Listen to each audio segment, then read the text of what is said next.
अधिवेशनासाठी अगदी महाराष्ट्रालाच नव्हे तर गोव्याला देखील ज्या आपल्या उपक्रमाचं आकर्षण आहे असा उपक्रम या अधिवेशनाच्या निमित्तानं आपण आता सुरू करतोय. आणि तो उपक्रम म्हणजे उद्योगमंत्री नामदार उदय सामंत यांची प्रकट मुलाखत.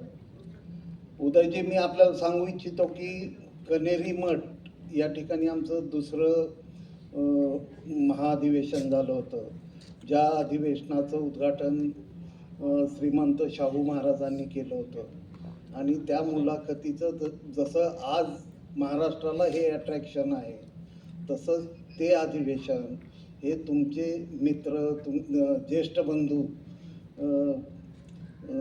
दिवंगत उपमुख्यमंत्री अजितदादांची प्रकट मुलाखत ती खूप गाजली.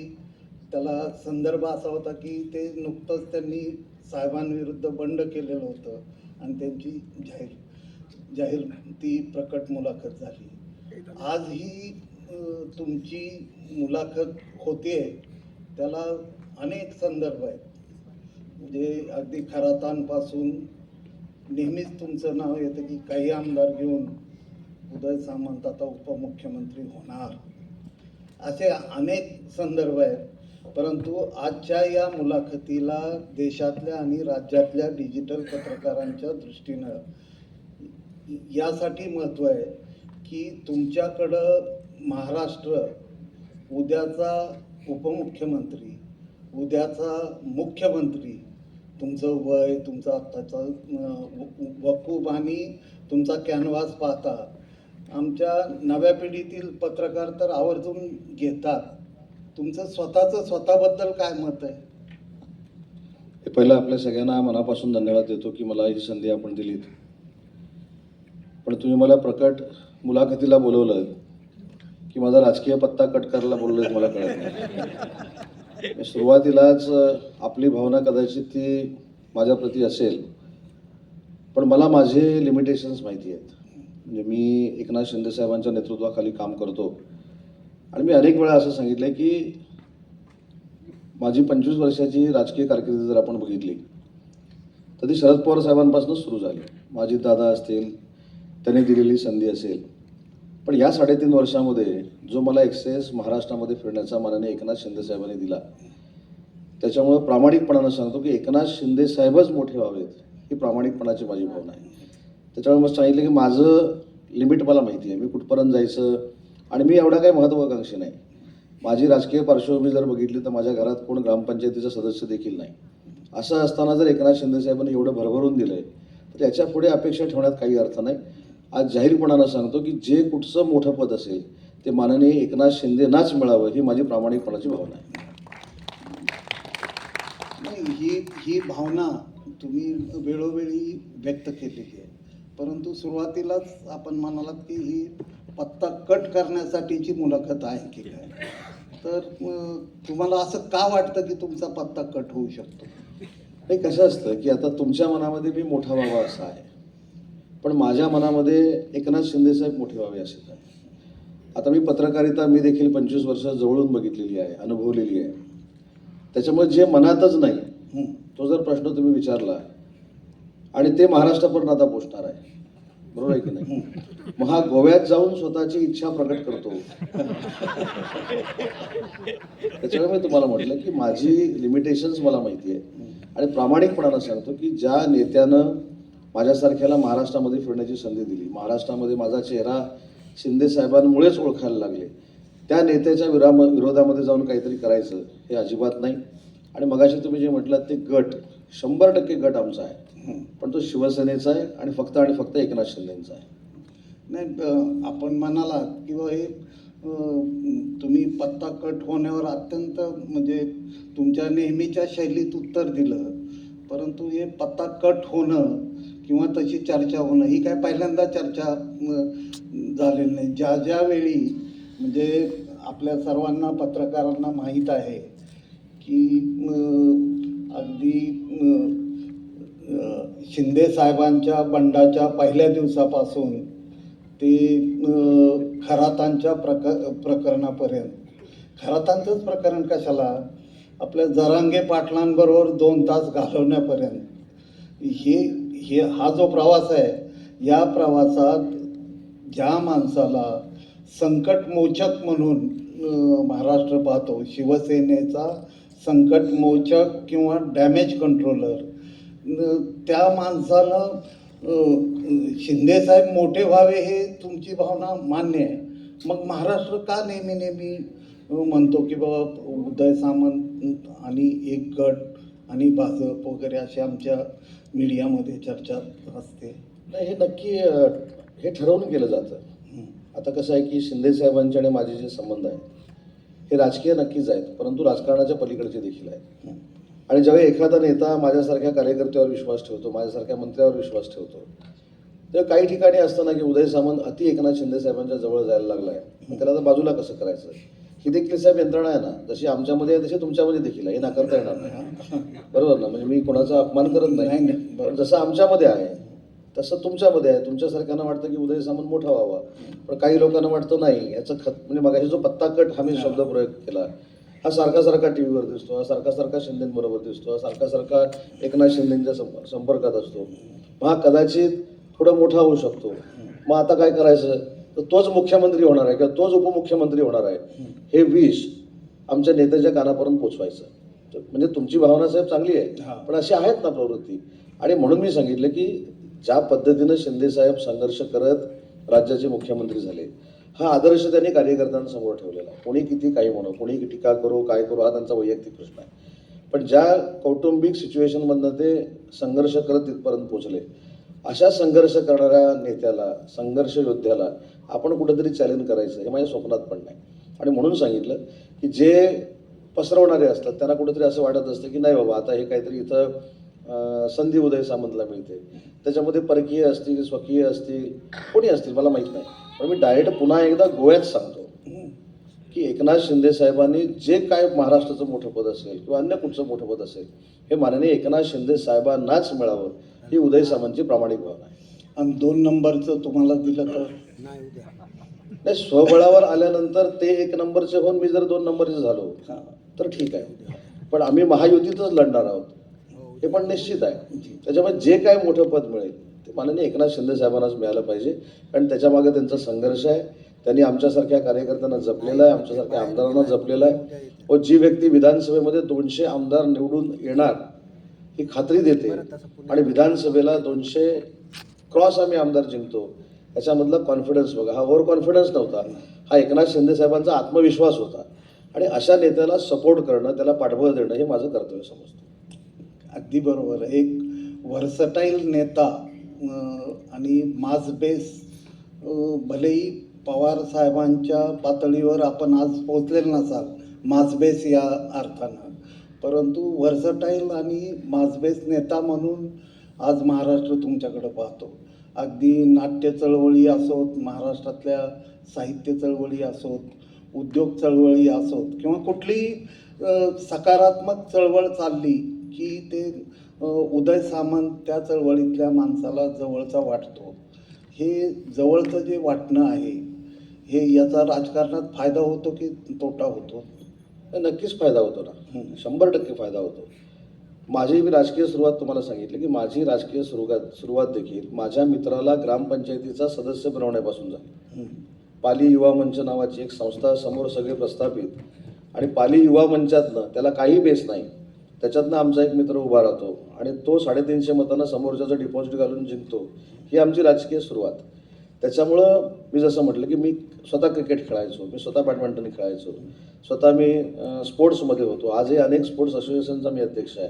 मी सांस्कृतिक क्षेत्रामध्ये काम करतो. आता तर मी ऑल इंडियाची आम्ही जी टेनिस, म्हणजे गोव्याचे पण माझे सहकारी त्याच्यामध्ये आहेत, टेनिस क्रिकेट असोसिएशन जे आम्ही केलेलं आहे, फेडरेशन जे केलेलं आहे, त्याचा मी देशाचा वर्किंग प्रेसिडेंट आहे. त्याच्यामुळे मला असं वाटतं की पवारसाहेबांच्या सानिध्यामध्ये 20-25 वर्ष राहिल्यामुळं प्रत्येक क्षेत्रामध्ये आपलं काम असावं ही त्यांनी जी शिकवण दिलेली होती, त्याचा मला आजही फायदा होतो. आणि मला सांगा की जेव्हा मी रामदास फुटाणेंकडे जातो, त्यांचे माझे काही राजकीय संबंध नाहीत. अरुण म्हात्रेंकडे जातो, त्यांचे काही माझे राजकीय संबंध नाहीत. अशोक नायगावकरांकडे जातो, माझे काही राजकीय संबंध नाहीत. अनेक पत्रकारांकडे मी जातो, ते काही माझे राजकीय संबंध नाहीत. पण राजकीय संबंध नसताना जेव्हा आपण संबंध वाढवतो त्याचा फायदा नक्की राजकारणामध्ये होतो, याचा माझा याच्यावर विश्वास आहे. नाही, तुमचा राजकीय प्रवास पाहिला तर शिवसेनेत म्हणजे उद्धव ठाकरेंच्या शिवसेनेत होता, पवार साहेबांच्या राष्ट्रवादीमध्ये होता, आत्ता शिवसेनेचे नेते आहात आणि सर्वच राजकीय पक्षात तुमचे मित्र आहेत. तर तुम्ही जिथं जिथं होता, आता उद्धव साहेबांकडून तुम्ही काय घेतलं, शरद पवार साहेबांकडून तुम्ही काय घेतलं, किंवा मी पदं म्हणत नाही परंतु पॉलिटिकल स्ट्रॅटेजी असते, एखादा राजकीय गुण असतो, एखादी राजकीय संस्कृती असते की जी तुम्ही घेतली, असं तुम्हाला कुठलं वाटतंय का? चारही नेत्यांबद्दल तुम्हाला हा, मी सांगतो. चारी. पवार साहेबांकडनं मेहनत कशी करायची आणि सगळ्या सेक्टरमध्ये आपला संपर्क कसा ठेवायचा, त्यांच्याशी संवाद कसा वाढवायचा आणि त्याचा पॉलिटिकल फायदा होईल न होईल, पण त्यांच्यासोबत कसं राहायचं आणि मग राजकारण कसं करायचं हे पवार साहेबांकडनं शिकलो. अजितदादांकडनं तर प्रशासनावर कमांड कसा ठेवायचा.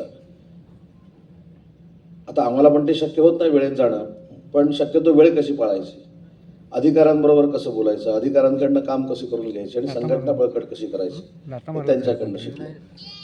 मधल्या 7-8 वर्षामध्ये तसं काही शिकलो असं मला वाटत नाही. पण नंतर ज्यावेळी शिंदे साहेबांबरोबर आलो त्यावेळी शिंदे साहेबांकडनं संघर्ष शिकलो. शिंदे साहेबांकडनं लोकांमध्ये जाऊन कसं काम करायचं हे शिकलो. 24 तासापैकी 18 तास कशी मेहनत करायची हे शिकलो. आणि नुसती मेहनत नाही तर त्या मेहनतीतनं जनतेला आउटपुट कसा द्यायचा हे मी शिकलो. आणि म्हणून तुम्ही रत्नागिरी जिल्ह्यामध्ये जर आला किंवा माझ्या विभागामध्ये जर तुम्ही कधीतरी डोकावलं तर त्याचं प्रतिबिंब तुम्हाला नक्की दिसतं. पवार साहेबांनी शिकवलेल्याचं दिसतं, अजितदादांनी शिकवलेल्याचं दिसतं. आणि मेहनत करून लोकांना आपलंसं कसं करायचं हे जे एकनाथ शिंदे साहेबांनी मला शिकवलं त्याचा उपयोग देखील होतो. मी अजून एक आठवण तुम्हाला सांगतो की अनेक लोक म्हणतात की एकनाथ शिंदे साहेबांबरोबर उदय का गेला. एकनाथ शिंदे साहेब हा संवेदनशील माणूस आहे आणि भावनाप्रधान माणूस आहे. ज्यावेळी म्हाडाचं अध्यक्षपद माझं डिक्लेअर केलं, देवेंद्रजी फडणवीस साहेबांनी ते डिक्लेअर केलं, हे देखील मी सांगतो.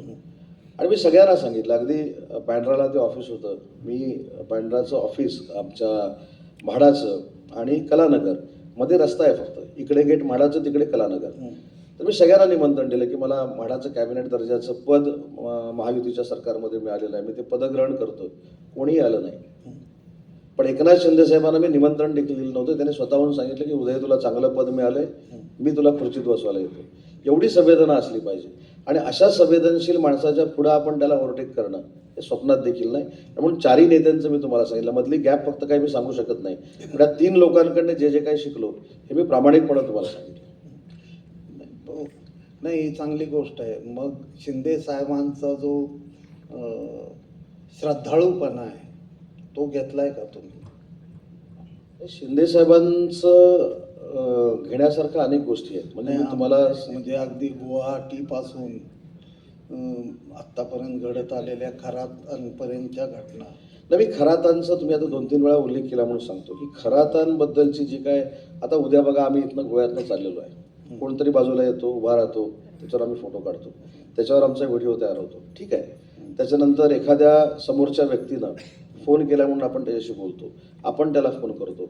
पण त्यानं जर नीच कृत्य केलं तर त्या नीच कृत्यामध्ये मी बाजूला आहे म्हणून मी त्याच्यामध्ये सामील आहे असं होऊ शकत नाही. तेच शिंदे साहेबांचं आहे. आणि खरात बरोबरचे फोटो साहेब कोणाकोणाचे आहेत तुम्हाला माहिती आहे, मला त्याच्यावर काही आर्ग्युमेंट करायचं नाही. पण खरातची नीच प्रवृत्ती ठेचून काढली पाहिजे ही पहिली स्टेटमेंट देखील एकनाथ शिंदे साहेबांनी दिली. त्याच्यामुळं खरात बरोबर फोटो असणं किंवा खरात बरोबर बोलणं झालं असेल नसेल मला माहीत नाही, पण ते काय जे काय आपण टी व्हीवर बघतो ह्याच्यामध्ये त्यांचा काय दोष आहे. असे अनेक मी तुम्हाला दाखवू शकतो की ज्यांचे अनेक लोकांबरोबर फोटो आहेत पण त्याच्यानंतर ते गुन्हेगार ठरले. एखादी व्यक्ती जर आमच्याबरोबर येऊन फोटो काढत असेल आणि तो जर बाजूला गुन्हेगार असेल, ह्याच्याबद्दल राज्याचे मुख्यमंत्री आमचे देवेंद्रजींनी अतिशय चांगलं एक उदाहरण दिलं की मी माईकवर बोलतोय, कॅमेरे समोरून चालू आहेत आणि कोणतरी मागे येऊन उभा राहतो 1 सेकंदासाठी 30 सेकंदासाठी, तो निघून जातो, त्याचा परत आपण फोटो काढतो आणि त्यानं काय घाणेरडं कृत्य केलं की तो आमच्या बाजूला उभा राहतो. शेवटी माझं त्याच्यातलं मत असं आहे की त्याची खात्री केली पाहिजे. शेवटी तुमच्या सगळ्या माध्यमांवर आमचं करिअर देखील अवलंबून आहे, ही देखील जाणीव म्हणजे अगदी आदरपूर्वक सांगतो आपल्या सगळ्यांना असली पाहिजे. आज डिजिटल मीडिया असेल, सोशल मीडिया असेल, प्रत्येकाच्या घरात लेखक आहे.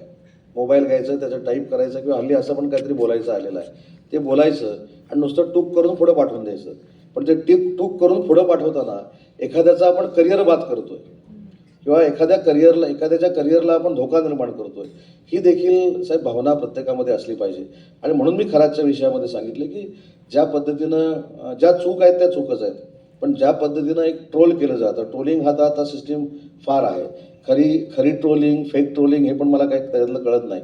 पण एखाद्या माणसाला या सोशल मीडियाद्वारे किंवा डिजिटल मीडियाद्वारे खरोखरच आपण बदनाम करतोय का, खरोखरच आपण त्याच्यावरनं राजकीय त्याला बाजूला करतोय का, हे देखील अगदी नम्रतापूर्वक सांगतो की ह्या सगळ्या माध्यमांना कळलं पाहिजे. नाही, तरीही माझं मत किंवा तुमच्यासारख्या नेत्याकडून की जो महाराष्ट्राच्या साहित्य चळवळीत रुची ठेवतो, जो नाट्य क्षेत्रात रुची ठेवतो किंवा पुरोगामी विचार ज्याला म्हणू आपण, त्या विचाराचे देखील असंख्य मित्र आपले आहेत. असं असताना महाराष्ट्रात हे जे आत्ता घडतं आहे आणि ते घडत असताना जे सत्तेवर सरकार आहे त्या सरकारमधला 3 नंबरचा मंत्री म्हणून तुमच्या मनाची अवस्था काय होती? नाही, ते असं नंबर कसा लावता तेच मला कळलेलं नाही. मी मंत्री एवढं मला माहिती आहे. पण मी तुम्हाला अजून राजकारणातलं सांगतो की मी शरद पवार साहेबांबरोबर ज्यावेळी काम करायचो तेव्हा मी ND पाटील साहेबांना देखील भेटायचो, मी माईंना देखील भेटायचो. बघितलं तर कुटुंब आहे पण विचारामध्ये विरोधाभास आहे. पण ND पाटील साहेबांनी, आज ते हयात नाहीत, पण ND पाटील साहेबांनी मला कधीच सांगितलं नाही की पवार साहेबांबरोबर काम करू नको किंवा पवार साहेबांनी मला कधीच सांगितलं नाही की ND पाटील साहेबांकडे जाऊ नको. मला असं वाटतं की हीच परिपक्वता एकनाथ शिंदे साहेबांमध्ये. आणि तुम्ही बघा ना, बाकीच्या ह्याच्यामध्ये जर एखाद्यानं UBTच्या कुठच्या नेत्याबरोबर आम्ही जर बोललो तर UBTच्या नेत्याला रात्री फोन येतो, काय रे चाललास की काय तिकडे. शेवटी विश्वास असला पाहिजे. आणि म्हणून राजकारण करत असताना तुम्ही जो मगाशी मुद्दा मांडला की विश्वासार्थ असलेले नेते ज्यावेळी निर्माण होतील त्यावेळी सामाजिक क्षेत्र पुढे जाण्याचा प्रयत्न होईल. पण ते पुढं जाताना तुम्ही जर त्यानं चांगलं केलं असेल तर तुम्ही त्याला पुढे ढकलला पाहिजे, या मताचा मी. नाही, खरं आहे हे.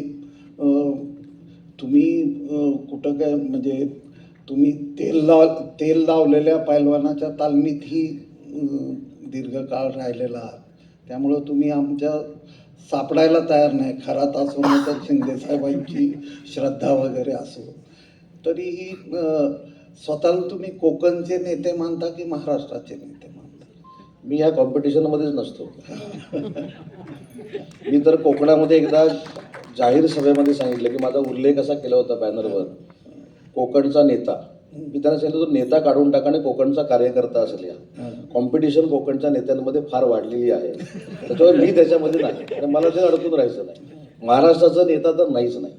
आता काही लोक बघा, काही लोक स्वतःलाच लोकनेता म्हणून घेतात, काही लोक स्वतःला हिंदूंचा नेता म्हणून घेतात, काही लोक मला त्याच्यामध्ये अजिबात म्हणजे जायचं पण नाही.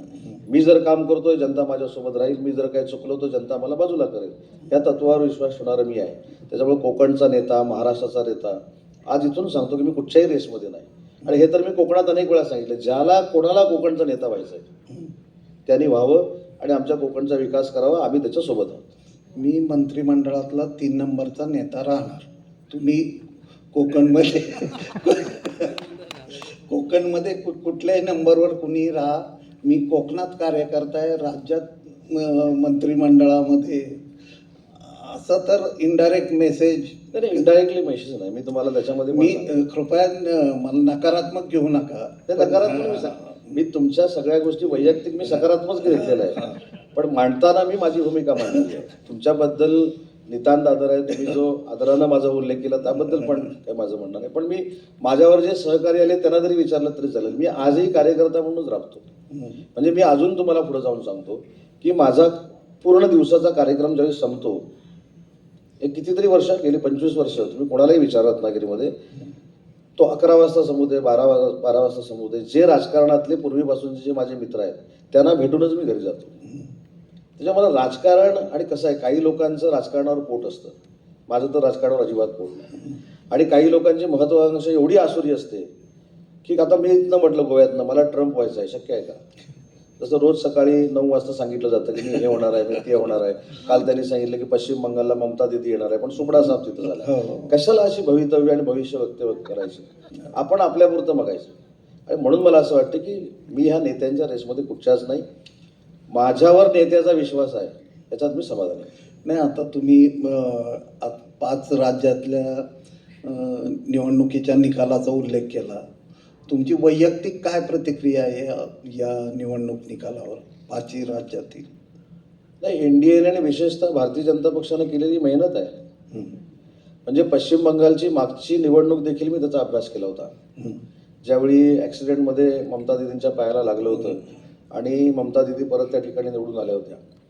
त्याच्यानंतर मला असं वाटतं की भारतीय जनता पार्टीनं त्या निकालावर रिसर्च केला, त्याचा अभ्यास केला आणि अभ्यास करून ज्या पद्धतीने भारतीय जनता पार्टीनं त्या ठिकाणी यंत्रणा राबवली आणि ज्या पद्धतीनं पंतप्रधान नरेंद्र मोदी साहेबांचं एक वलय आहे आणि अमित शाह साहेबांची मेहनत आहे, त्याचा हा आउटपुट आहे. हे कोणी नाकारू शकत नाही. आता उद्यापासून येईल परत EVM असं झालं, EVM तसं झालं. म्हणजे आता केरळमध्ये EVMला काय झालं नाही, पण ते पश्चिम बंगालमध्ये झालं. ही प्रवृत्ती वाईट आहे, पण त्यांची मेहनत आहे आणि त्यांनी आपल्याला हे एक पहिलं म्हणजे कोणाला पटो न पटो, पण मी जे उद्योगमंत्री म्हणून देशाच्या बाहेर जातो, ते भारत देशाबद्दल चांगलं तर बोलतातच, पण भारत देशाचे पंतप्रधान नरेंद्र मोदी आहेत याचा देखील आदरानं उल्लेख परदेशातले उद्योजक करतात. याचा अर्थ योग्य दिशेनं केंद्र सरकार काम करतंय आणि त्याचाच आउटपुट आपल्याला पश्चिम बंगालमध्ये मिळालेला आहे. अगदी बरोबर आहे. आणि आपण उल्लेख केला की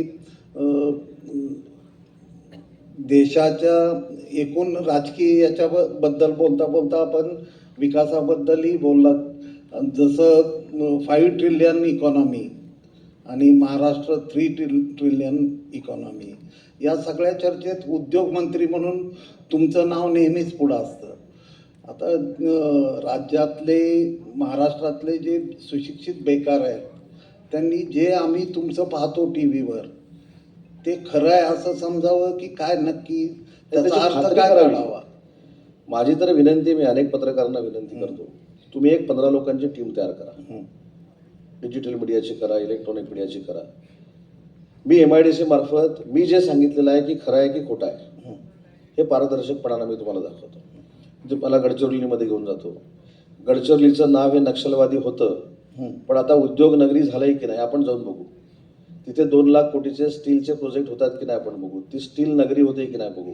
तिथून आपण चंद्रपूरला येऊ, तिथनं आपण नागपूरमध्ये येऊ, असं पूर्व विदर्भ, पश्चिम विदर्भ करू. अमरावतीला जाऊन PM टेक्सटाईलमध्ये काय चाललंय बघू. आणि असं करत करत आपण आडाळीला पण येऊ. म्हणजे गोवा आणि सिंधुदुर्गाच्या बरोबर सीमेवर जी आडाळी MIDC आहे तिथं नक्की काय चाललंय हे देखील बघू. काय नरेटिव्ह फेक क्रिएट करणं याच्यामध्ये फार कसब आहे असं मला वाटत नाही. पण काल मला टोयोटाचे सगळे अधिकारी मुंबईमध्ये भेटले. त्यांनी मला येऊन काय सांगितलं, टोयोटा किर्लोस्कर जी होते, गाडी तयार होते, जी स्कूटरपासून बसपर्यंत बनवणार आहे, त्यांनी सांगितलं की उद्योग विभागाचा 0.01% नाही तर 0% त्रास आहे. याचा अर्थ इंडस्ट्रियलिस्ट आणताना आम्हाला काहीच नको, चहा नको, अजून काही नको, आम्हाला NT चेंबरमध्ये भेटा नको, अजून कुठं भेटा नको. मी 4 वर्षामध्ये 14,500 कोटीचा इन्सेंटिव्ह वाटला. पण मी आज इथनं सांगतो, माझं आव्हान आहे, 14,500 कोटीच्या इन्सेंटिव्हमध्ये मी एका तरी इंडस्ट्रियलिस्टला माझ्या घरी किंवा माझ्या NT चेंबरमध्ये बोलून चहा जरी घेतला असेल तरी मी राजकीय निवृत्ती घ्यायला तयार आहे. कोणी सांगावं, 14,000 कोटीचा मी इन्सेंटिव्ह वाटलेला, 14,500 कोटीचा. त्याच्यामुळं अट्रॅक्ट होतात ना उद्योजक. मी अजून एक तुम्हाला उदाहरण देतो दक्षिण कोरियाचं. आम्ही दक्षिण कोरियाला गेलो होतो. हुंडाईचा प्रकल्प जो जरा मागं पुढं होत होता. चेन्नईला जातोय की पुण्यामध्ये येतोय, चेन्नईला जातोय की मागं पुढं होतोय. कामगारांचं आंदोलन चालू होतं आणि अचानक सत्तांतर झालं. मी राज्याचा उद्योगमंत्री झालो आणि 3-4 महिन्यांना आम्ही दक्षिण कोरियाला गेलो. तिथं बसण्याची सिस्टीम तुम्हाला माहिती आहे, समोरासमोर बसतात. आम्ही दुभाषिक नेलेले होते. आमचं मराठी त्यांना कन्वर्ट करून सांगणं किंवा हिंदी, आमचं इंग्लिश, त्यांचं कोरियन आम्हाला सांगणं. 2 दिवसाची आम्ही मुदत त्यांच्याकडनं घेतली होती. आम्हाला 2 दिवस तुमच्याशी डिस्कशन करायचं आहे. साहेब मी तुम्हाला सांगतो, अर्ध्या तासात आमची मिटिंग संपली. अर्ध्या तासात आम्ही त्यांना सांगत होतो की तुम्ही 3,500 कोटी रुपयाची इन्व्हेस्टमेंट ही पुण्यामध्ये हुंडाईमध्ये करा. त्यांनी त्यांच्या दुभाषिकाला असं सांगितलं की 4 महिन्यापर्यंत आम्ही ही करणार नव्हतो. याचं कारण मोदीजींच्या नेतृत्वाखालचं सरकार हे महाराष्ट्रामध्ये नव्हतं. पण आता तुम्ही आलाय, तुमची मिटिंग अर्ध्या तासात संपवा. आम्ही 3,500 नाही, आम्ही 7,000 कोटी घेऊन आम्ही आता पुण्याला येतोय. ते 7,000 कोटी तर आलेच, आणि परवा त्यांनी पुन्हा एकदा MOU करायचा ठरवला 10,000 कोटीचा. म्हणजे हुंदाईनं 17,000 कोटी रुपये महाराष्ट्रामध्ये इन्व्हेस्ट करण्याचा अर्ध्या तासात निर्णय घेतला. त्याच्यामुळे सांगितलं की सत्तांतर झालं. सत्तांतर झाल्यानंतर आम्हाला कोण गद्दार म्हणालं, आम्ही 50 कोटी घेतले काय, सगळं म्हणालं. पण आज जर तुम्ही मगाशी जसं सांगितलं की ह्याच्यातलं वास्तव काय, तुम्ही कमिटी तयार करा. आणि जर मी तुम्हाला हे दाखवू शकलो नाही तर तुम्ही मला करेक्ट करा, तो खोटं बोललास. अडाळीला आपण आता गेलो, तिथं प्रोजेक्ट येत नसेल तुम्ही मला करेक्ट करा. रत्नागिरीमध्ये प्रोजेक्ट येत नसेल करेक्ट करा. आजच मी कोका कोलाची मिटिंग घेतली. कोका कोलाचा 3,500 कोटीचा प्रकल्प जर लोटे परशुरामला चालू झाला नसेल तर मला करेक्ट करा. त्याच्यासमोर रेल्वेचा बर्थ बनवण्याचा 1,500 कोटीचा प्रोजेक्ट झाला नसेल मला करेक्ट करा. शेवटी माझ्या चुका पण मला कळल्या पाहिजे. पण होतंय कसं की कोणाच्या तरी पत्रकार परिषदेवर आपण विश्वास ठेवतो आणि तो सांगतो की वेदांत फसवून गेला. अरे बाबा, कुठं गेला? तो आलाच नव्हता तर जाईल कसा? आज महाराष्ट्रामध्ये पहिल्यांदा असं झालं की जे आरोप झाले, हे 4 प्रकल्प गेले, 5 प्रकल्प गेले, त्याच्यावर व्हाईट पेपर करणारा पहिला मी उद्योगमंत्री आहे. पहिला. हे धाडस विधान भवनामध्ये कोणी केलं नव्हतं. आणि परवा देखील सांगितलं, परवा, की पुढच्या अधिवेशनामध्ये आम्ही दावोसला जाऊन किती MOU केले आणि त्याची परिणिती काय झाली याची भगवी पत्रिका मी काढणार आहे. हे पण देशातलं पहिलं उदाहरण आहे. मग एवढं जर पारदर्शकपणानं आम्ही व्हाईट पेपर काढतोय, भगवी पत्रिका काढणार आहोत, तुम्ही जा ना कोर्टात, तुम्ही विधानसभेमध्ये आणा ना माझ्यावर हक्कभंग. बाहेर कशाला पत्रकार परिषद घेताय? जिथं तुम्हाला विधिमंडळामध्ये मला अडचणीत आणायचं आहे, माझ्यावर तुम्ही हक्कभंग आणू शकता, तुमचं ते आयुध आहे. पण प्रॉब्लेम असा आहे, ते विधानसभेच्या बाहेरच जास्त वेळ असतात. सभागृहात देखील बसलं पाहिजे ना, सभागृहातला कायदा समजून घेतला पाहिजे. मी जर खोटं बोललो असेल मंत्री म्हणून तर माझ्यावर कसा हक्कभंग येतो? मी व्हाईट पेपर जर चुकीचा काढला असेल तर माझं मंत्रिपद पण जाऊ शकतं. एवढे अधिकार विधानमंडळाला आहे. पण विधानमंडळामध्ये आधी 2 तास रोज बसलं तर पाहिजे. सगळे जे आहे ते विधानसभेच्या बाहेरनं, याला काही अर्थ नाही. हा फेक नरेटिव्ह आहे. आणि मी तुम्हाला पुराव्यानिशी महाराष्ट्रामध्ये दाखवू शकतो की आम्ही इन्व्हेस्टमेंट किती आहे. म्हणजे महाराष्ट्रातल्या नव्या पिढीतल्या सुशिक्षितांना आशावादी वाटावं असं चित्र तुमच्या दृष्टीनं नक्कीच आहे. आशावादी आहे. तर मला वाटतं एकूणच तुमची वाटचाल पाहता आता नवीन महाराष्ट्र तुम्ही कसा पाहता? उद्योगाच्या आघाडीवर असेल, सामाजिक चळवळींच्या आघाडीवर असेल, किंवा नाही, मी बघताना माझ्या डिपार्टमेंटच्या बाबतच बघतो. कारण मॅग्नेटिक महाराष्ट्र आता आम्ही करतोय डिसेंबरमध्ये. आणि मॅग्नेटिक महाराष्ट्र करण्यामागचा उद्देश आमचा असा आहे की जसं आम्ही दावोसला जातो, दावोसला जसं जातो तसं अनेक देशांचे अध्यक्ष आमच्याकडे आले पाहिजेत, अनेक देशांचे पंतप्रधान आमच्याकडे आले पाहिजेत आणि आमच्याकडे मुंबईमध्ये त्याची इन्व्हेस्टमेंट झाली पाहिजे. म्हणून 2016ला हा उपक्रम झाला होता. देवेंद्रजीच त्यावेळी मुख्यमंत्री होते. आता यावेळी देखील यावर्षी मॅग्नेटिक महाराष्ट्र आम्ही करण्याचा प्रयत्न करतोय आणि लाखो करोडो रुपयाची इन्व्हेस्टमेंट, म्हणजे जो आम्ही शब्द दिला नरेंद्र मोदी साहेबांना की 5 ट्रिलियनमध्ये 1 ट्रिलियन महाराष्ट्र असेल. पण याच्या पुढे साहेब जाऊन तुम्हाला सांगतो की ज्यावेळी नीती आयोगानं मुंबईचा सर्व्हे केला, MMR रिजनचा सर्व्हे केला, तर नीती आयोगानं सांगितलं की 1.5 ट्रिलियनचं पोटेन्शियल हे फक्त MMR रिजनमध्ये आहे, फक्त MMR रिजनमध्ये आहे. त्याच्यामुळे 1 ट्रिलियनपर्यंत पोहोचताना आम्ही निम्म्यापेक्षा जास्त पोहोचलेलोच आहोत. पण मॅग्नेटिक महाराष्ट्रानंतर अजून एक चांगलं वातावरण इंडस्ट्रीसाठी तयार होईल आणि मोठमोठ्या इंडस्ट्री महाराष्ट्रामध्ये येतील. एकूणच आपण बराच वेळ झालेला आहे. आपण खूप दगदग करून आजचा कार्यक्रम आमचा अटेंड केलेला आहे. जाता जाता मला आपल्याला राजकीय एवढंच विचारावं वाटेल, आपण नव्या पिढीतले आहात, की भाजपसोबत करमतं का तुम्हाला? तुम्हाला माहिती आहे माझं वैयक्तिक विचार करा. नाही, तुम्हाला विचारतोय. माझं वैयक्तिक तुम्हाला माझा इतिहासच माहिती आहे. मी जिथं जातो त्याच्याबरोबर माझं करमतं, त्याच्यामुळे मला काही अडचण नाही. खरं आहे. किंवा पवार साहेब असोत अथवा उद्धवजी असोत किंवा एकनाथ शिंदे साहेब असोत, सर्वांच्या जवळ म्हणण्यापेक्षा सर्वांचा आवडता एक नेता अशी उदयजींची इमेज आहे, हे आपल्या सगळ्या पत्रकारांना माहीत आहे. आणि उदयजी, मी आपल्याला हे सांगू इच्छितो की आपण आता गडचिरोली पासून अगदी आम्हाला असं फिरवत फिरवत गोव्याच्या बॉर्डरपर्यंत आणलं. प्रत्येक ठिकाणी आमचा माणूस आहे.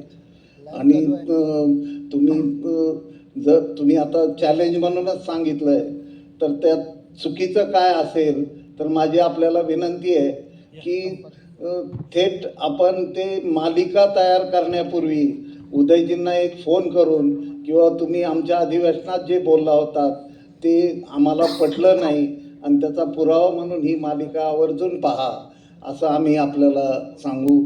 पण आपण या ठिकाणी आलात एक नव्या पिढीतला म्हणजे 50शीतला नेता. हा कधीही तरुणच असतो आणि आपण सर्व विचारांच्या महाराष्ट्रातल्या नेत्यांचा, जसं पत्रकारांच्या बाबतीत एक तत्व आहे की पत्रकार सर्वांचाच असावा आणि कोणाचाच नसावा. अगदी त्या तत्वाला पण एक चांगला माणूस असावा, चांगला नेता असावा. तर चांगला माणूस आणि चांगले नेते म्हणून आपण महाराष्ट्राच्या राज्याच्या पटलावर कार्यरत आहात. आपली आमच्या डिजिटल मीडियाकडून काही अपेक्षा असेल किंवा आव्हान करू इच्छित असाल तर आपण सांगा, नाहीतर आम्ही एरवी नेहमी आमच्या मागण्या घेऊन डिजिटल पत्रकारांच्या आपल्याला भेटणारच आहोत. हे माझी आपल्याकडनं काहीच अपेक्षा नाही, कारण शेवटी तुम्ही त्या क्षेत्रामध्ये काम करताय. फक्त जाता जाता दोनच महत्त्वाच्या गोष्टी सांगतो की राज्याचा उच्च व तंत्रशिक्षण विभागाचा मी मंत्री होतो आणि एल्फिस्टन कॉलेजला मी गेलो होतो. आणि एल्फिस्टन कॉलेजला गेल्यानंतर माझ्या असं लक्षात आलं की त्या एल्फिस्टन कॉलेजला काही काळ बाळशास्त्री जांभेकरांनी शिकवलेलं होतं. आणि मी सगळे ठराव बघत असताना एक 18 वर्षापूर्वीचा ठराव माझ्या निदर्शनास आला की बाळशास्त्री जांभेकरांचं तैलचित्र एल्फिस्टन कॉलेजच्या समोर लावलं पाहिजे. आणि नंतर सगळे ठराव बघितले, निगेटिव्ह, बाळशास्त्री जांभेकरांचं तिथं तैलचित्र लावायचं नाही, हे नाही ते नाही. म्हणजे मी काम करण्याची पद्धत आमची सांगतो. मी त्यांना सांगितलं की 15 तारखेला, पुढची 15 तारीख की 16 तारीख होती, पुन्हा एकदा एल्फिस्टनमध्ये आपण मीटिंग लावू. आणि त्यावेळी ते निगेटिव्ह ठराव असताना मी बाळशास्त्री जांभेकरांचा फोटोज घेऊन तिथे गेलो आणि त्या प्रमुख दारावर बाळशास्त्री जांभेकरांचा फोटो लावला. याचं कारण असं आहे, एल्फिस्टनमध्ये मराठीची मूर्तवेड बाळशास्त्री जांभेकरांनी मिळवलेली आहे. हे माहीत नाही. त्याच्यामुळं मला असं वाटतं की पत्रकारांबद्दल नितांत आदर आहे. सिंधुदुर्गामध्ये असताना देखील सिंधुदुर्गाचे पत्रकार जर इथे असतील तर तुम्हाला सांगतील की त्यांच्या पत्रकार भवनची परिस्थिती काय होती आणि आता सिंधुदुर्गाचं पत्रकार भवन काय आहे. दुसरं पत्रकार भवन आता मी रत्नागिरीमध्ये करतोय, त्याच्या उद्घाटनाला मी तुम्हाला सगळ्यांना बोलवेन. माझी अपेक्षा हीच आहे की आपला जो डिजिटल पत्रकार असेल किंवा इलेक्ट्रॉनिक पत्रकार असेल किंवा प्रिंट मीडियाचा असेल, त्यांनी माझ्या जिल्ह्यामध्ये काम करत असताना आधुनिक पद्धतीनं काम करावं, त्यांना देखील जगाची माहिती असली पाहिजे, अशी आपण ही पत्रकार भवन उभारतोय आणि त्यातलं आपण तिथं देखील उभारतोय. आता दुसरी माझी आपल्याला विनंती आहे की मगाशी मी ऐकलं की पहिलं तुमचं अधिवेशन कुठे ह्याला झालं, पहिलं भिलारला झालं, महाबळेश्वरला झालं, भिलारला झालं, पण माझ्याशी संबंधित झालं. भिलार आता माझ्याकडे आहे, मी मराठी भाषेचा मंत्री असल्यामुळे. नंतर तुमचं कण्हेरी मठामध्ये झालं, तिथं देखील माझ्या आणि महाराजांचे अतिशय जवळचे संबंध आहेत. आज गोव्याचं झालं. आज तुम्हाला अजून एक महत्त्वाची गोष्ट सांगतो की माझा जो जन्म आहे, प्रमोद सावंत ही मित्रच असतील ना, त्याच्या पुढचं सांगतो, माझा जो जन्म आहे तो गोव्यामध्ये झालाय, मडगावमध्ये, बरोबर आहे, तिथं पण झालं. आता माझी विनंती आहे की पुढचं 4थं अधिवेशन जे आहे ते माझ्या कर्मभूमीमध्ये तुम्ही रत्नागिरीमध्ये करावं. नक्की. आणि रत्नागिरीचे अनेक आहेत ना, मी आता इथे बघितले, अनेक लोक आलेले आहेत, हे पण रत्नागिरीचेच आहेत. तर हे सगळं अतिशय चांगल्या पद्धतीनं, गोवा एवढं मला माहीत नाही, पण कोकणच्या पद्धतीने तुमचं स्वागत करतील. तर पुढचं आजच जाहीर करा की तुमचं अधिवेशन आहे रत्नागिरीला.